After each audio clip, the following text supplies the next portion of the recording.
So this is episode number 6.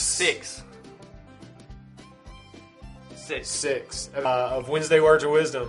What was that your grandpa used to always say? My grandpa would say, don't beat around, Don't beat around. quit beating around the bush. Do you know what that means? I don't know. Quit beating around the bush. Ben is beating around the bush. I'm sick. He's a little girly.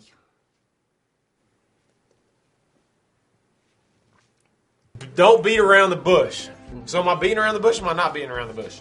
I don't know. Don't beat around the trees. We did that. Don't beat around the weeds. I think we did that. Don't beat around the gravel yard.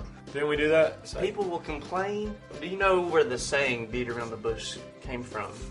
Way, way back in the day. Probably around sometime they invented guns.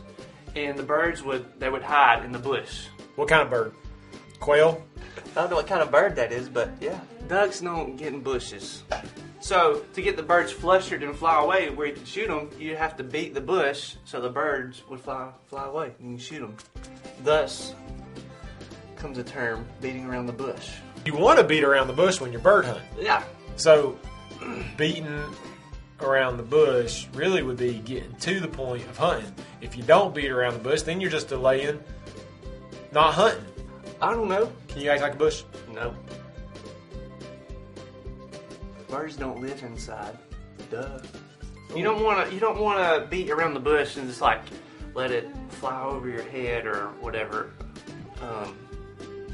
Can't beat around the bush now, can you? That's what I thought. I quit school because of recess.